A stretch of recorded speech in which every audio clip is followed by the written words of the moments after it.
Juliano playing Infect against Oliver Tomajko playing Grixis Shadow in Legacy. In Legacy. Get those watery graves out, folks. And the snuff outs, apparently.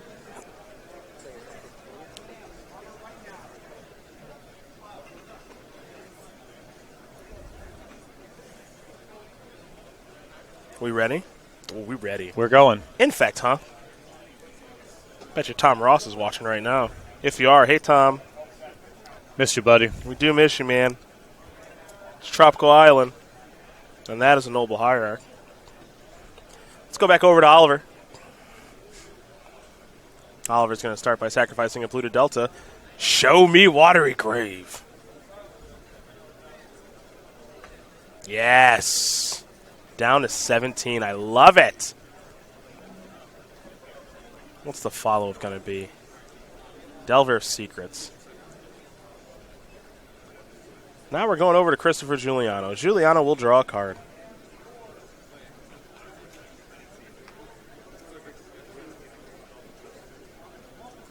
That'll be an Inkmoth Nexus, and this is going to be a Sylvan Library. Maybe expecting a Blighted Agent or something there, but Sylvan Library will allow Juliano to mess around with his life a little bit to find some extra cards. In the meantime, Oliver Tomajko is going to reveal a Force of Will to his Delver Secrets. Transformation complete. We have an Insectile Aberration on the battlefield now. And now it's time for Tomajko to start getting after that life total of Juliano's. But first, it's a Ponder. So take a look at 3 cards here, Will Oliver. Juliano sitting on a Spell Pierce here, but the battle that he wants to fight is over a removal spell inside of combat. So I don't think he's going to do too much work here to fight over Tomajko's cantrips. Daze is a card that Oliver has found. Wasteland. Yikes. Going to go after Inkmoth Nexus. Inkmoth Nexus will be placed in the graveyard. Insectile Aberration coming across here for 3. Good start here for Tomajko, to be sure. As we take a look at Juliano, going to resolve a Sylvan Library activation. How much life does he want to pay for these cards is the question. Of course, with Sylvan Library, you're going to take a look at your top 3 cards in your draw step. And you can keep one of them. And if you like an additional one, you can pay 4 life, which is quite a bit of life, as there's a Wooded Foothills. So you can gas up on the turn that you're trying to apply lethal, and you get a lot of the same, brainstorm style synergies with fetch lands and so forth. Tropical Island into a Ponder here for Juliano, so he'll take a look at the top couple of cards. Will Christopher. Infect is a deck that we have seen Tom Ross and Aaron Barrich win so much with on the SCG Tour. Todd Anderson and Brad Nelson even dabbled a bit in the archetype over the years. But when you think of Infect, you of course think of Tom Ross and all the winning he's done with the deck over the years. And we'll see if Christopher Juliano can duplicate some of that success right now in this particular match, as he'll draw a card from shuffling on Ponder.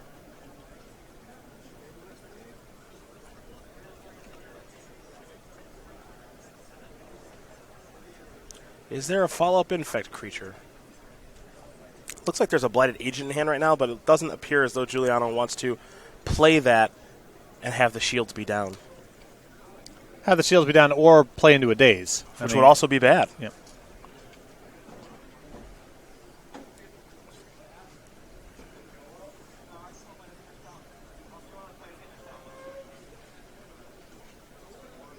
Tomajko has drawn for the turn.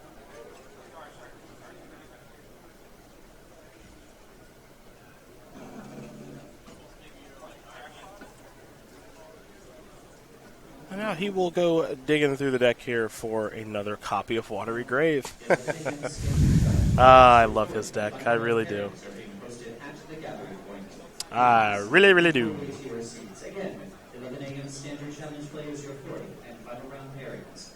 Cycle of Street Wraith, pick up a copy of Death Shadow, it appears. So down to 12 goes Tomajko.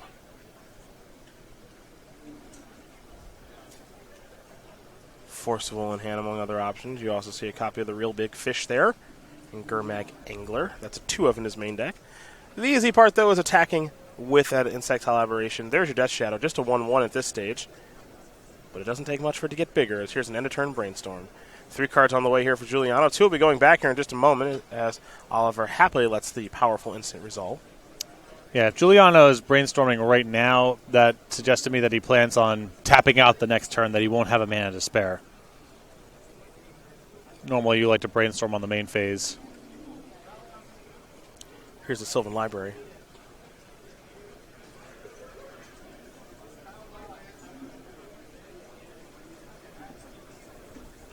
Again, the one infect threat that Juliano has drawn thus far in Inkmoth Nexus was destroyed via Wasteland.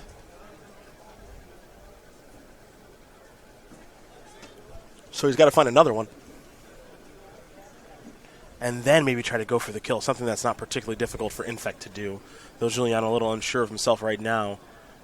He's done resolving that Sylvan Library.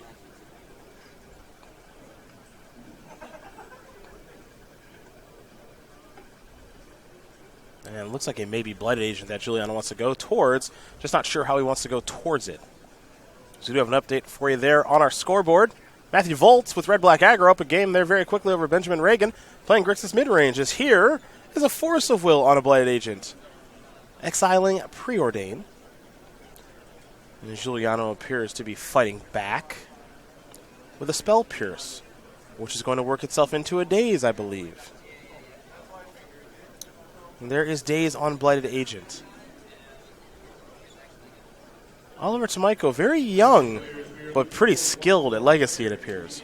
Although I don't know if he's got any interaction left. If Juliano can push this through with a Force of Will right here, I think the Blighted Agent's going to stick, and I don't think Tomajko has a removal spell either.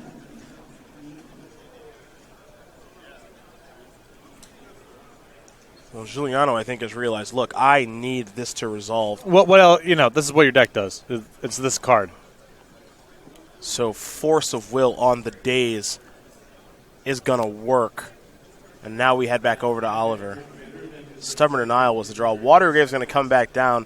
That is a fun interaction with Death Shadow and just trying to deal yourself damage, as you can pick up a Watergrave for days and replay it and deal yourself 2 more points of damage, which is exactly what Oliver did. And now Snuff Out. He's going to pay 4 life and go down to 5, which means Death Shadow is really large and in charge now. Here's the attack. And that Stubborn Denial is a great pickup, too. I mean, that's a check mark on this game. It certainly is, and that's why you see Christopher Juliano pack it up right away, as he is going to lose this game to Oliver Tomajko. That Grixis Death Shadow deck in Legacy is looking pretty good thus far. Very quickly up a match there over Infect. So the team of Tomajko, Rosum, and Ragan are on the board now, and you can see Rosum and Timothy Juliano still playing there in the foreground in game number 2. We'll turn our attention to our sideboards here, and we'll start with Christopher Juliano, who's got quite a few one-ofs to go along with those 2 surgical extractions. There's a Flusterstorm, a Submerge, a Hydroblast, an additional copy of Force of Will, a Spell Pierce, a Shaper's Sanctuary, a Dissenter's Deliverance, a Viridian Corruptor, a Nature's Claim, a Crop Rotation, a Bajuka Bog, a Caracas, and a Grafdigger's Cage. So he's got a little crop rotation engine there, Patrick, and a whole bunch more. I think I would submit very close to same 60. I like the 1 copy of Flusterstorm, and I suppose the 1 Spell Pierce, the 1 Force Will. I guess the cheap counter spells, but past that, this is kind of for other matchups.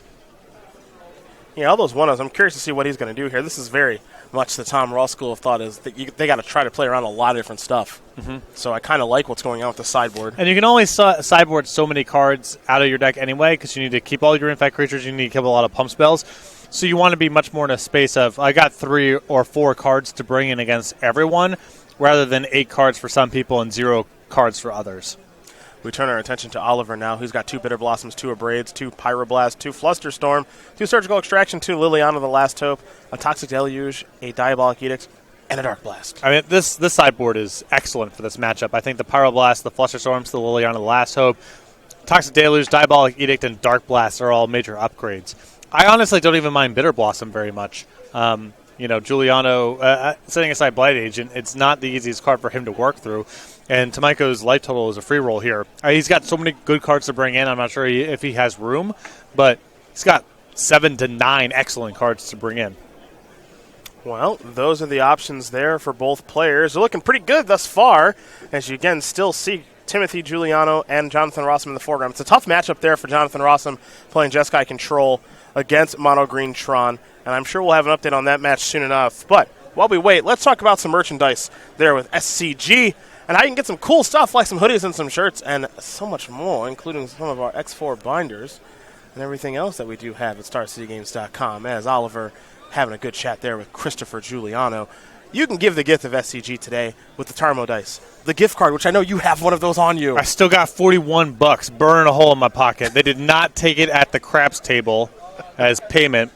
So I'm going to go browsing on the website when I get home. Maybe tomorrow, once SCG has updated their sale, I will see what is on sale and use my gift card towards a purchase. Intertwining 2 ads. I'm a natural marketer. I can't believe it. Go to StarCityGames.com/SCG merch to get some of this wonderful stuff here. Like I mentioned, SCG hoodies and shirts, Tarmo dies, X4 binders, and heck, even an SCG gift card. Give the gift of SCG today.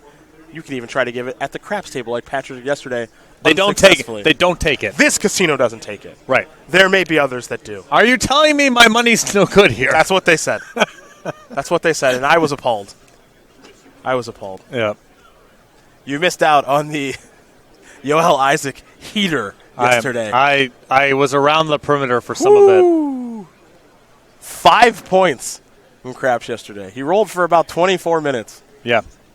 That's a long time. I want to know where the rest of the Maryland kids are. Where's our squad? We have a lot of Maryland people. Didn't show up. A lot of them don't leave the house. Tommy Ashton, Stephen King, some of them, they prefer to stay dormant, which I can appreciate. Yep. Maryland is one of the few states that can compete with New Jersey in terms of an extremely weird but charming Magic culture. They're my favorite ones. They're very high. Maryland, they're my favorite group of Magic players. Very. Back many years ago, Tommy and Steven were playing a game called Versus System competitively that I was working for. And I did written coverage for that game, and they were quite good, so they were regularly in the feature match area. And I just made up quotes and attributed to them constantly, and they were basically okay with it. Good. And that's when I knew. Some kindred spirits. That's right. I said that Tommy started off every single match with a "Go Terps." Not true. That's not true at all. Not true at all. Not even close to true. But you know what? They were okay with it. Down to 17 goes to Michael. Let's make it 15 with the cycling of a Street Wraith. Go Terps. I can't even imagine Tommy saying that, period. Go Terps! Yeah, never. Here's a thought seize. I see it invigorates. Along with a Flusterstorm, a crop rotation, a Pendelhaven, a Vines of the Vastwood, and a Blighted Agent. That's our standard match. Well, sometimes you get crushed. Yeah. I heard a recording of the University of Colorado's football coach going, "Go Buffs." Yeah. And I'm like, you sound like someone who yells at children for a living. You have the right. You have the sort of right tone and game. Tommy does not. No. Tommy does not have it. He yells at me for a living. He doesn't yell at children. A Pendelhaven and a passing of the turn. There's no infect threat here for Juliano to play now that it was lost via Thoughtseize.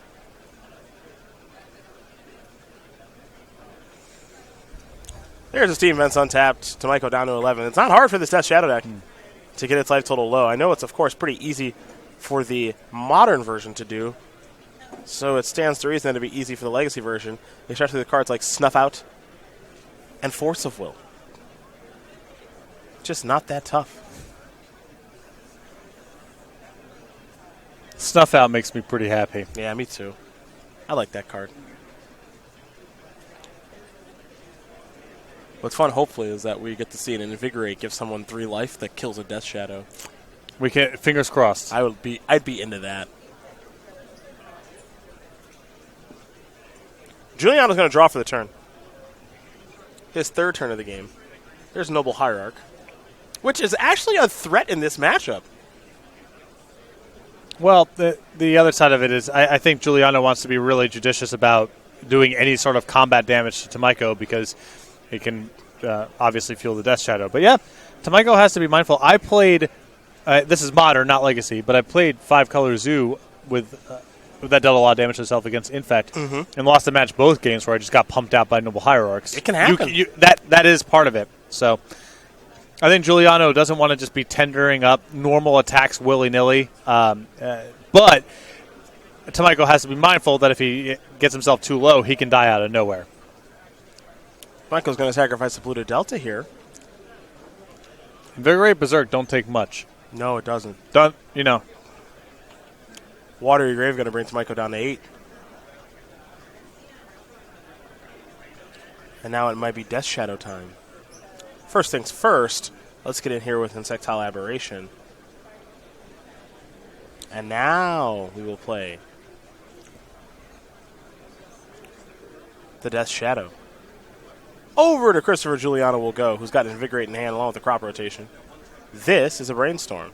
Looks like he's on the search for some help. Doesn't like the hand all that much. Flusterstorm in hand here for Oliver Tomajko. We're not going to cast it just yet. So 3 cards coming. 2, of course, will be going back here for Juliano. These games are so fast that I think all the counter spells are defend yourself or push through a kill. I don't think either player really wants to fight over each other's cantrips in terms of sculpting their hands or improving their draw steps marginally. Game's just over too fast for that kind of thing.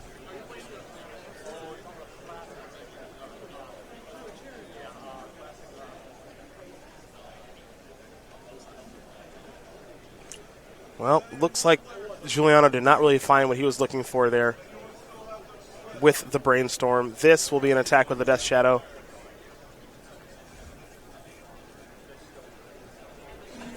And an Insectile Aberration. Remember, Crop Rotation in hand here for Christopher. And it looks like multiple copies of Invigorate. Sacrifice the Scalding Tarn will Oliver Tomajko. Remember, Tomajko does have quite a few Ravnica duels in the deck. We got 4 and 1 C.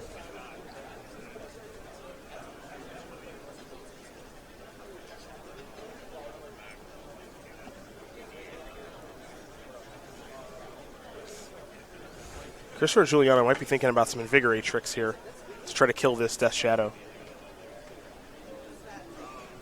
Honestly, this build of Grixis Death Shadow is not a horrible building on a budget legacy option. Not at all. And the deck might just be very good. Yeah. It does a lot of work when you turn your Underground Seas, Volcanic Islands, and Badlands into, $37 worth of Ravnica duels. It does a lot to push the cost down. There's the real big fish in Gurmag Angler. This deck's a ton of commons and uncommons. Got Force of Wills. Those are a little pricey. Less than they used to be, though, because it got reprinted. 1 C. Okay, sure, that's expensive. Some fetch lands, sure, but a lot of cross-format applications there. Crop Rotation sacrificing Pendelhaven is what Christopher Juliano is going to try. Looking to get an Inkmoth Nexus here. Yeah, and Tomajko understands that represents a path to a creature with haste, essentially. So, worth Flusterstorming that. But I think there's a perception that, there are budget decks in Legacy, but they're kind of fake. You're not really playing the format, whatever. Mm-hmm. This Death Shadow deck it's not the cheapest deck to build. A lot of the most expensive cards, though, can be put in other decks. And as far as Legacy decks go, this is on the affordable side. And it is a Legacy deck. It's not some fake whatever, Oh no, they're in first place. You're playing Dazes and Force of Wills and a bunch of cantrips and Delver of Secrets. It's not like you're it's not like you're playing Burn, right? This is a real Legacy, capital L Legacy deck. Juliano's trying to figure out how he can beat this Flusterstorm right now. I'm not sure that he can. I think that might be too difficult for him to do.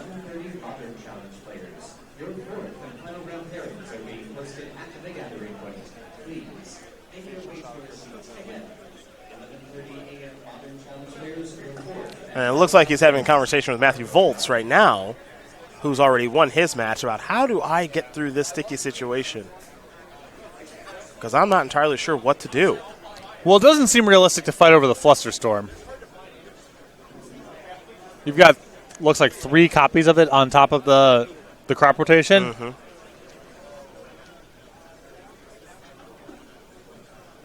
Yeah, I'm not sure how realistic this is at all. Yeah. Oh, and you can totally make the fetch lands in this deck out of Khan's fetches, too. You don't need to have Tarns. Flooded Strand, Polluted Delta, and Bloodstained Mire find all the lands in the deck, so you can play with those. That's probably true.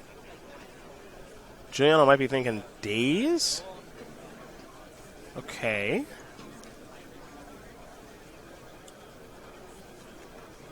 Okay. All right, are we actually brawling over this? I think so.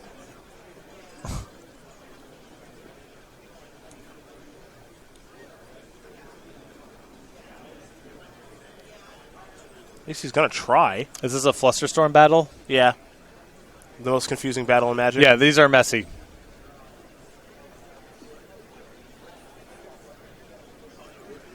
Ultimately, this entire game now comes down to...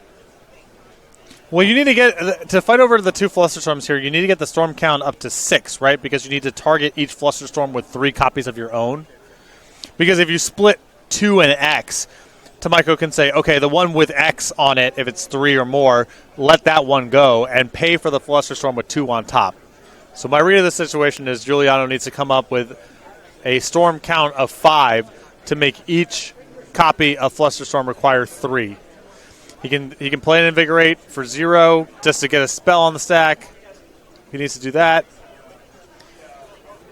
But yeah, he needs to have 6 total copies of Flusterstorm here to be able to fight back effectively. No, he's going to try. That's for sure.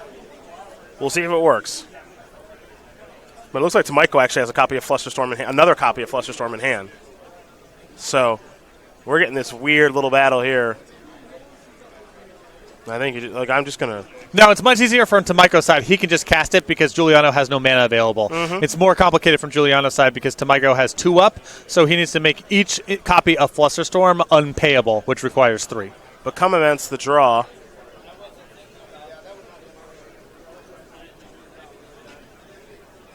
And it's unfortunate here for Juliano that Tomajko is at 5 and not 6. Maybe a little something higher because Invigorate is gain. You haven't gained 3 life, correct? It's gain 3 for +4/+4. Mm-hmm. Yeah, he could potentially have him gain 3 life twice, and that would turn Death Shadow into a 2/2. Put him at 11 life, and then that plus the Delver. Well, maybe he could have won there. I'm not sure. I'm really not sure. Either way, we're not going to find out right now. I mean, this deck plays with enough 0 and 1 mana spells that I'm sure there's a hand from there that can get it done, maybe even through a counter spell. But Juliano didn't have it. Tomajko just blocked with the Gurmag Angler, and Juliano gave the handshake. He did. So now we turn our attention here to what I believe might still be game number 1 of this match. Somehow. As we have a World Breaker on the battlefield here. And you have to imagine that's a pretty good spot for Timothy Juliano with all those lands. Yeah, but as Kanta plus Teferi, he is a lot. You're not wrong.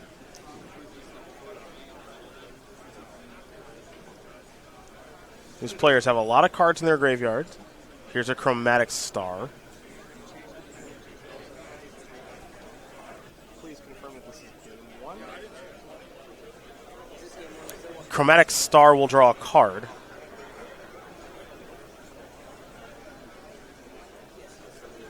Oh, well, we have confirmation this is actually still game number 1, Patrick. Unbelievable. Let's see what this is. A Sylvan Scrying. To see this blue control deck go, it appears toe for toe with Tron. It's kind of interesting. Here's a Logic Knot from Jonathan Rosum on the Sylvan Scrying. Now, right now, Juliano does not have Tron. He's got 2 towers and 2 mines, Field of Ruin, and a bunch of forests. Yeah, saying this is an interesting spot to pick a fight over Sylvan Scrying, but I suppose if he just did not happen to have Tron, that would explain it. And Path to Exile is going to take care of the World Breaker that was maybe going after Teferi. So, in a weird way, Jonathan Rosum is doing okay here. Yeah, his position looks very good and looks like he might be capable of closing out the game pretty quickly. With the Colonnade, though, it appears that Juliano has a Field of Ruin on his side of the battlefield. Yeah, but do you want a Field of Ruin the Colonnade, or do you want a Field of Ruin the Iskanta? Yeah. I think that's the question here.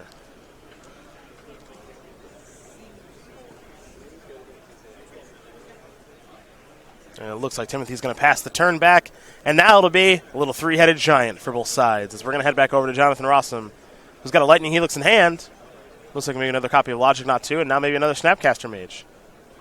And is he supposed to fire up that Colonnade? Is he supposed to activate the Escanta? We know he's going to activate Teferi. And for the birthday weekend, Warrior there in Jonathan Rosum. Giving a tug at that hair. Not quite sure how to move forward. I mean, with the Teferi in play, he also has options involving main phasing and Escanta. And then untapping his lands and doing it again.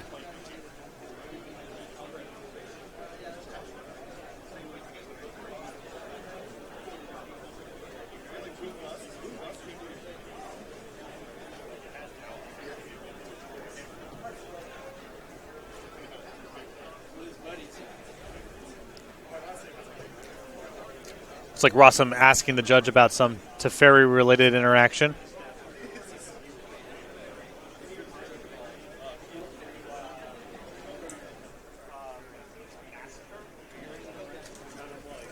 Yeah, getting a little bit of a look at Teferi, Hero of Dominaria. A card I know Rosum is pretty familiar with, especially given last weekend with his top 8 in Worcester. Curious. Yeah, so if, and this is awkward, if he uses the -3 to put itself back, you're removing all 3 counters to do it. So I know this because I actually did this in a draft.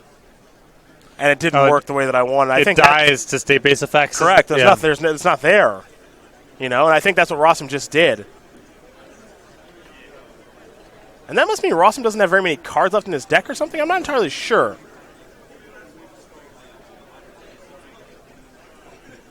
There's a Snapcaster Mage. And you're going to cast a Cryptic Command on that and bouncing Snapcaster Mage. Wants to keep that going. Here's a Helix, puts you down to 9. So Rosum refuses to let Juliano complete Tron. This is an outright refusal of that. So I guess if Rosum is approaching being decked, that answers the question about Field of Ruin. You can have the Escanta, and I'll fight over Colonnade. Mm-hmm. There's the Tron piece we were missing. Can't keep this deck off of it forever. No, of course not. And I have to imagine this is Ulamog. Yeah, that's been sitting here forever. So it's going to be Colonnade and Steam Vent. Not even going after Escanta. Yeah, so that means Rosum must be very low on resources then. Is it possible he got attacked by an Ulamog once? That's in play. Yeah, I'm trying to think how the game could take this sort of shape, and that's all I got. Especially with Rosum wanting to put his Teferi back, too. Exactly, yeah.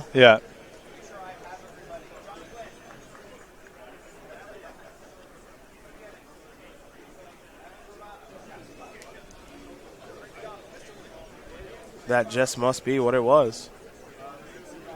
Rosum is going to lose those lands, especially for a game to go on this long.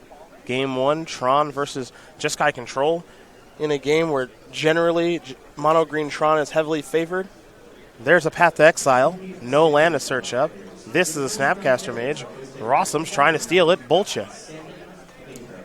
I mean, this attack knocks the Bolt knocks Juliano down to 6.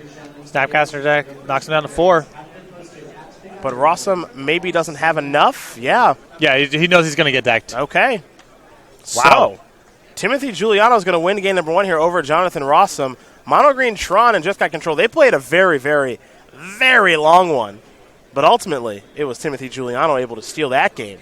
As we get ready here for our second one.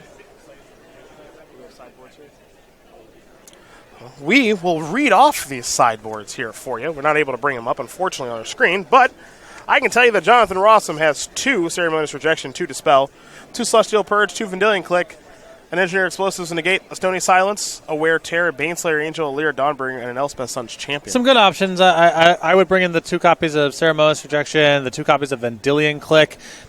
Stony Silence I think is good, and I think there are arguments for negate and Elspeth Sun's Champion. What do you have for Timothy's sideboard? 3 Thragtusk, 3 Nature's Claim, 3 Thought-Knot Seer, 2 Warping Whale, 2 Spatial Contortion, Dismember in the Grafdigger's Cage. I would bring in the creatures. I like Thragtusk and Thought-Knot Seer in this kind of matchup. Rosum is going to be trying to keep Juliano off of Assembling Tron and then using counterspells and Path's Exiles to hopefully manage the threats that are able to be cast. And Thought-Knot Seer and Thragtusk, I think, play really well in those sorts of games. Well, those are the options there for both players. They're going to sideboard up pretty quickly here because we've only got about 20 minutes left in the match. The first 2 matches, they finished pretty quickly. Oliver Tomajko able to destroy Christopher Juliano. This Grixis Death Shadow deck in Legacy is actually looking pretty good. Took care of Infect. And we didn't get to watch Matthew Voltz take care of Benjamin Ragan, but that's because it went by so fast. Red Black Aggro took care of Grixis mid-range very quickly, so we turn our attention to this final match. But before we do, let's talk about the StarCityGames.com Creature Collection, in which you can pick up some cool new products. Yeah, you can head over to go.starcitygames.com/creature collection, and we have a variety of creature collection art available on playmat sleeves and player bundles, like Playing with Fire you see on the right-hand side of your screen. So go check it out. A lot up there. Playmats, sleeves, player bundles. Don't know if there's any of them that are on sale, with the SCG sale having playmats on sale for another couple hours, but you can go check it out, and maybe today is your lucky day. But I don't know for sure. I didn't look. You did it again. StarCityGames.com. That's us. That is us. That's us. That's right. That is the entity that pays me to be here.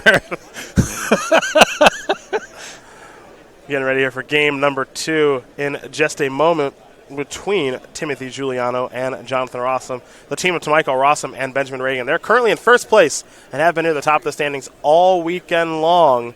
However, for Awesome Rosum, this is going to be a difficult matchup here for him. Mono Green Tron is not easy for Jeskai Control, and these Tron decks continue to surge in popularity, and the results are definitely coming along with it.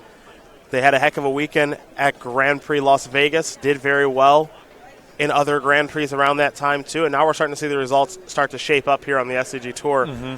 If you're a Tron fan, the Mono Green variety appears to be the best thing going on right now. Well, it's, I think, a very good metagame right now for Tron, at least with the SCG Tour the way that it is. So many Cryptic Command decks relative to the other circuits, and I think Magic Online too. And Tron is not a lock against the Cryptic Command decks, but I think you're a pretty solid favorite there. An island for Rosum. It'll be Nurse's power plant there for Juliano into a Chromatic Star. Back over to Jonathan, we're going to go. Jonathan, known, of course, for loving to play these control decks, also likes humans in Modern from time to time. But we oftentimes see the success here for Rosum with Jeskai strategies.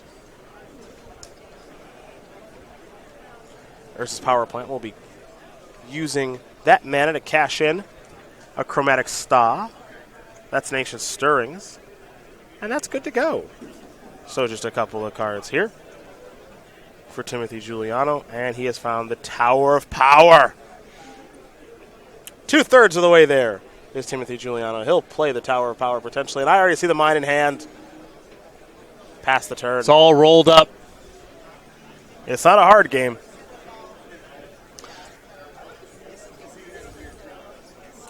You know, Ross Merriam wrote a pretty great article recently about why don't more teams play Tron in Team Constructed. Well, Ross, it's here, my friend.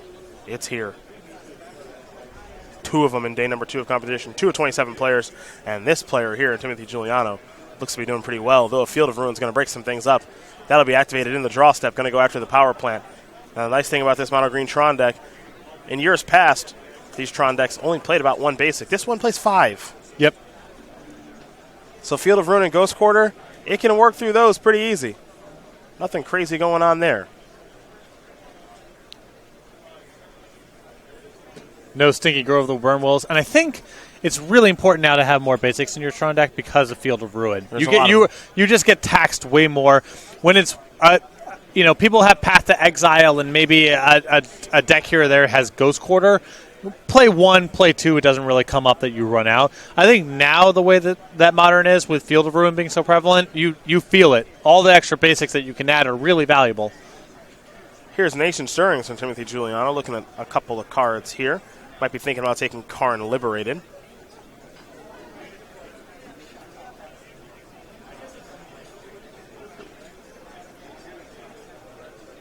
Field of Ruin seemed like a card that wasn't going to make that big of an impact, but it definitely did. There's so many decks that would love to Ghost Quarter that really can't afford to be strip mining themselves that way. And the blue control decks are at the top of the list.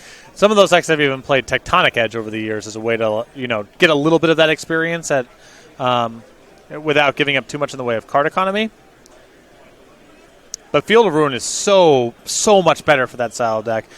You can actually interact with Tron before it comes online, which you can't do with Tectonic Edge. And you can also use it as a backdoor mana fixer, which these three-color decks are definitely interested in. Absolutely. It's a heck of a Magic card. Relic Progenitus came on down. That took care of the Field of Ruin. That was cast Mine versus Mine. So just missing the power plant is Timothy Juliano. Then the real fun begins. Rosum will play a Scalding Tarn. You see the two islands and a mountain that go along with that. And now he'll just pass the turn back. So we go back over to Juliano, who's looking for the power plant. And I think I see one in the hand. So there it is. And now here's the World Breaker. Now, World Breaker, of course, has a cast trigger.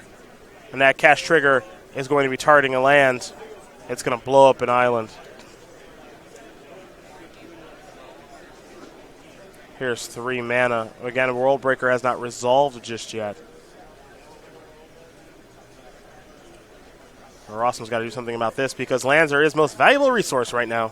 Looks like Juliano pretty well situated there. At least has Ulamog in hand. If Rosum can't break up Tron here fast, I think he's going to be overpowered.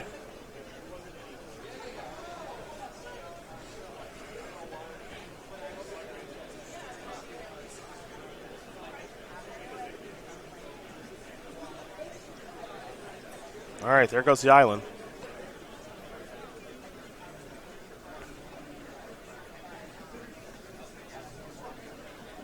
It looks like Juliano does have a mana floating. World Breaker, of course, costs 7. And now there's an activation of the Relic. We might see Juliano cash in the Relic here with the mana floating, as there's a Hallowed Fountain.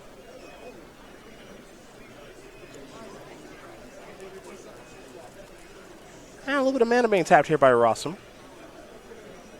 Oliver Tomajko. Rosum's like, give me my hand back. I'm good. I can take care of this. Here's Vendilion Click. Now, one thing World Breaker does also have is Reach. It's a very large green creature. Now here's Path to Exile to take care of that.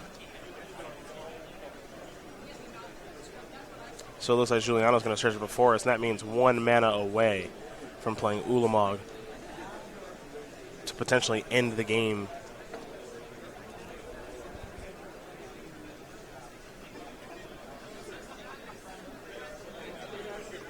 We'll be heading back Rosum's way here in just a moment, folks.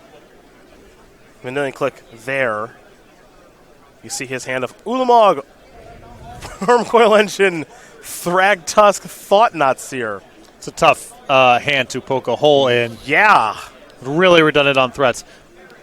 I think this next draw step is basically Field of Ruin or we're done. Because even if he clicks away the Ulamog, long term, there's just too many haymakers in that hand. Oh, there goes the Thrag Tusk. Mystery card to be drawn here. You can see also a Forest in Juliano's hand. So his hand is stock loaded as we go back over to Awesome Rosum, who has drawn a copy of Field of Ruin. Here's an attack for 3. And there's a clock there.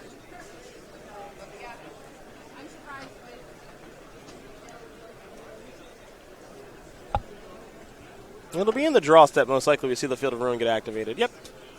Going after the power plant again, I'm sure. That's what he took out the first time. That's what he's going to try to take out again. Yeah, once you've selected, whichever land you select the first time, you want to keep going after that one. They just run out of copies of it. And Basic Forest is what Juliano will find. But Juliano's starting to get to the point now where hard casting the threats isn't even that difficult. Yeah, I mean, he can cast the Thought Knot Seer this turn. And with 1 extra land, he can cast a Wormcoil Engine as well.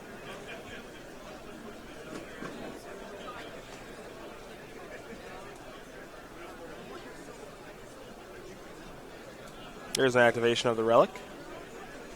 Take care of that Field of Ruin.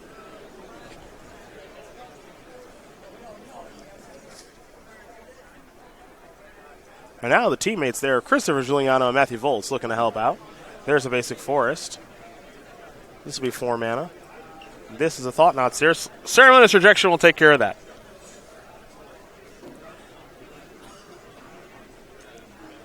It'll be a star. And, I think that Rosum here with Cryptic Command in hand, he has a Cryptic for the Wormcoil Engine. If Juliano can't reassemble Tron, I think Rosum's very much in this game. Well, Rosum's going to start by attacking for 3. Play a Colonnade and pass. If you put Tron back together and Juliano can start casting some Ullamogs, it's much different. Looks like Juliano may have just picked up a copy of Sylvan Scrying.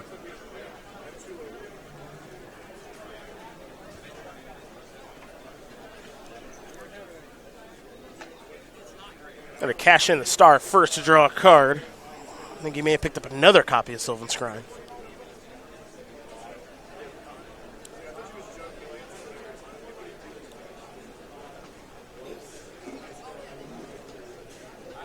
Activate the Relic. Path Exile will bite the dust. Sylvan Scrying.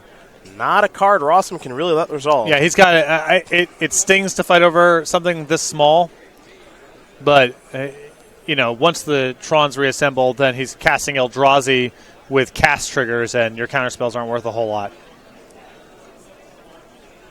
There's Cryptic, counter plus draw on the Scrying. There's a Field of Ruin there for Juliano. And now we head back over to Rosum. Curious to see when Juliano's going to cash in that Relic. Yeah, I was honestly surprised not to see it that turn. As if he spikes a power plant, reassembles Tron, his position gets so good with Rosum tapped out. There's an attack for 3. Juliano down to 11. Rosum looking at a hand that does contain Teferi.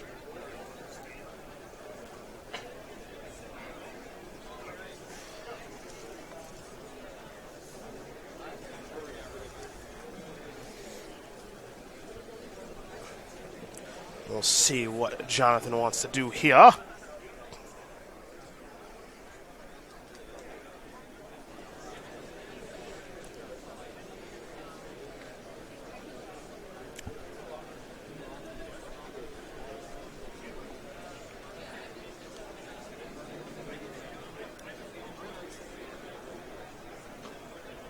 You can see he's consulting with the squad. That's what a good team does. Work together.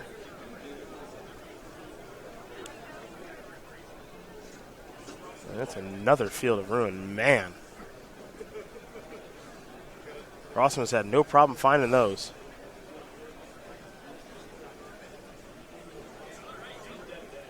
Yeah, this is brutal, as now it sets Juliano at least 2 turns back. Yeah. He's out of basics, too, so he's getting pinned on his ability to just hard cast the 7s and 8s, which is something we saw in the previous game. Now they're just starting to be just wastelands. That's pretty darn good. That is time in round 13. Active player, finish your turn, then 5 additional total turns. That is time. Open, team open, round. What do we have here? Jace the Mind Sculptor. Wow. And I think Rosum can safely do it in the spot, now having taken away 2 of Juliano's Tron pieces, not at risk of Juliano reassembling. This is a safe spot to tap out. A little surprised there. No Relic being used yet still. Yeah, I think the previous turn was a window where I think Juliano should have gone for it. Mm-hmm. There's Thragtusk. Now that is a good threat here. The life buffer is nice. The body is nice because it's one that Jace can't just bounce and move on with. Yep. So everything about this Thragtusk is actually much better than a Wormcoil Engine, which Jace could easily bounce and keep moving on. A lot to like there.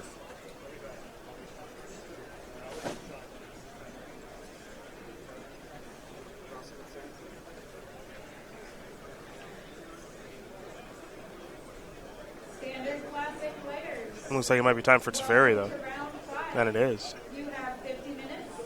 Rosum has found some sort of combination here for Jeskai. Draw a card. Glacial Fortress in hand. Serum Visions 2. And again, Rosum can be very aggressive about tapping out here as long as Juliano is on one Tron piece. Because nothing too bad can happen. There's your attack for 3. And you saw Rosum path the Thrag Tusk, bounce the Beast token, get in there for 3 with the V-click, and now Serum Visions. Draw a card, scry 2. Both those cards will stay on the top. And now you get to, of course, untap 2 lands with Teferi. So Rosum's position is commanding. And Urza's power plant has been found. Not a bad draw, of course. There is the power plant. Here is Wormcoil Engine. And you have to know that that's a card that Rosum doesn't really care about. You see the Jace and the Teferi on the battlefield. The Relic activation. I mean, passing the turn back, but these players, I don't know if we're going to work ourselves to a third game here, folks. As this is a Snapcaster Mage that's looking to just start attacking. So this Wormcoil Engine, not long for this battlefield. It's going to get bounced or put into the deck here in just a moment. Yep. And Rosum, not trying to overvalue the Snapcaster Mage in the face of Juliano's Relic, is happy just to play it to get some more pressure on the battlefield. There is the Jace bounce. The Teferi draw. Picked up a copy of Electrolyze. You can see what the plan is now. Looks like he's going to fire up Colonnade. It's 4, 5, 6, 7, 8, 9. He's going to push you down to 4. Electrolyze at the ready. Untap 2 lands. He's used both the Planeswalkers. He's gone through the attack step. And now here's the Relic activation finally. But is it too late? As we go over to Timothy Juliano, who will draw a card. He's looking for the missing Tron piece. Picked up a copy of World Breaker. Can't feel confident that that one's going to be good enough here in this situation. And now there is Chromatic Star. Star will be cracked. Draw a card. He's looking for the Tron piece, of course. But Rosum has done a nice job of keeping Timothy Juliano off balance just enough that he's going to concede the game. And I don't know if they're going to try to start a third one or not. We might just be working ourselves into draw territory here, Patrick. Well, I think if anyone can do it in time, I guess both of these decks' fastest draws can kind of do it in time. All right. But I would be surprised if we got much off the ground here. You and me both. It's not impossible. It just strikes me as improbable.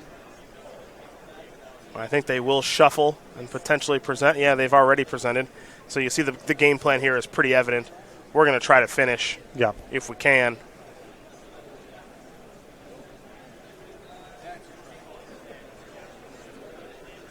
So we'll watch it happen. Let's see.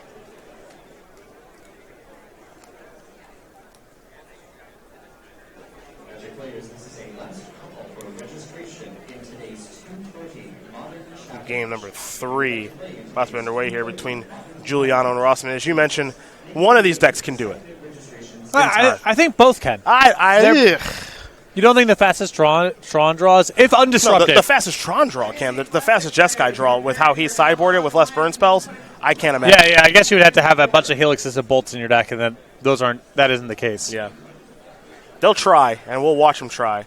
But especially with starting a no Tron piece, you have to keep any 7 you have. You don't have time to mulligan. Right. So whatever 7 you have to keep, and just try to get a little bit lucky here. And that's exactly what Juliano and Rosum are going to do. It'll be a hollowed fountain there for Jonathan Rosum off of a Flooded Strand, and now there's your Serum Visions. Draw a card, will Rosum, then he'll scry 2. Picked up a mountain. Not time for Juliano to draw just yet. There we are. Now he'll draw a card, looking for some Tron pieces, of course.